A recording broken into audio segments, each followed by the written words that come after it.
Raceway Park first opened in 1956. For many years, it was the premier entertainment venue in Northwest Ohio, drawing thousands of fans for its live harness and thoroughbred racing. But times have changed. There are not as many people at the track as there used to be. Penn National, owners of Raceway Park, are also owners of the new Hollywood casino Toledo. To avoid competition between their facilities, Penn National won approval from the state of Ohio to relocate Raceway Park, and so 2013 will be the last year of live racing. Well, we like seeing the horses. We like putting a little money on them. You know, the gambling element makes it a little more exciting. Lou Thompson and his wife drive from Michigan each weekend to watch the live racing. He says horse racing has not been able to keep pace with the major team sports. Your last generation to really embrace horse racing was the old World War I generation.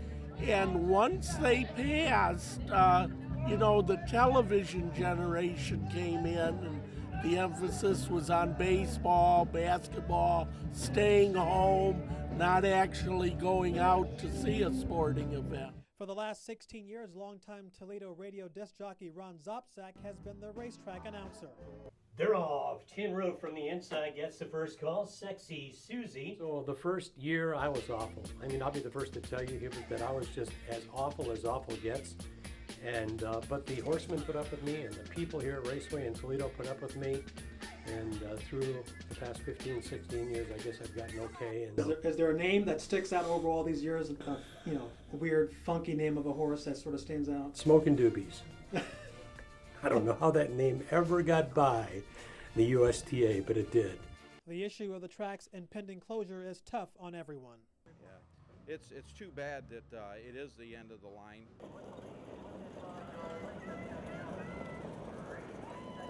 Rodney Connor has been one of the leading drivers at Raceway Park for over 2 decades, having begun riding horses right after he graduated from high school.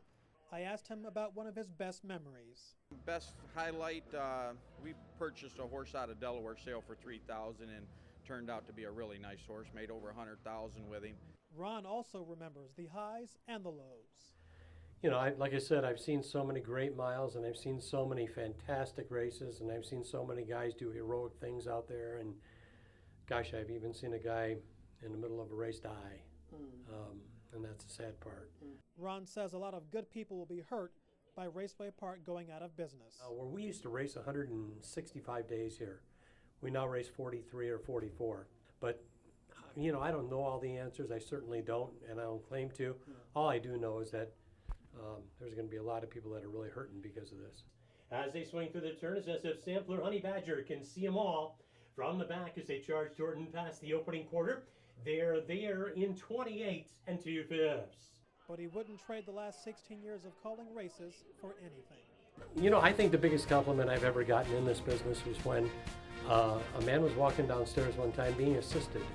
He was blind, and his friend was with him, a lady friend, and she said, "There's the announcer." And he said, "Oh my God, Ron, are you there?" And I said, "Yeah." He said, "I want to tell you something." He says, "I can't really see. I'm legally blind.